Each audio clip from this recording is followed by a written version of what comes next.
لجنة خاصة للمهرجان في دورته ال67. انا بشكر طبعا كل القائمين على المهرجان، المركز الكاثوليكي طبعا الاب بطرس دانيال بشكره، بشكر لجنه التحكيم، بقول لهم انا متشكر جدا ان دي اول مره اكون في لجنه تحكيم، لجنه محايده بشكل فعال. كان لينا معايير محدده بنشتغل عليها، والمعايير دي احنا حكمنا للناس، واذا حكمتم بين الناس فان تحكموا بالعدل، فاحنا حكمنا بالعدل، وهتشوفوا ده كمان جوه في اللجنه مين اللي خد الجوائز اللي هو يستحقها يعني.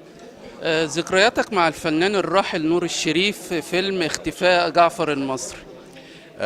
طبعا ابويا الروحي طبعا رحمه الله عليه وربنا يجعل مثواه الجنه، طبعا استاذي الكبير نور الشريف، ده استاذ ومدرسه كبيره جدا، مدرسه فنيه، كلنا ماشيين يعني اغلب المصريين ماشيين على نهج الاستاذ نور الشريف اللي هي مدرسه الصدق الفني، وان انت تقدم شخصيات متنوعه ومختلفه، وان انت تجتهد، وان انت تبقى مثقف، وان انت تقرا وتبحث في الدور اللي انت بتلعبه. ده اللي علمه لي ابويا الروحي طبعا نور الشريف، رحمه الله عليه، وربنا يا رب يجعل مثواه الجنه يعني.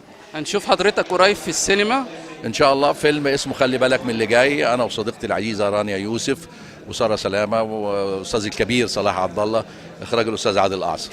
الدراما بقى في المسلسل البيت الكبير الجزء الثاني ان شاء الله اتفرجوا عليه يوم 25 فبراير على قناه النهار والقناه الاولى ان شاء الله. متشكر لحضرتك جدا، ميرسي خالص.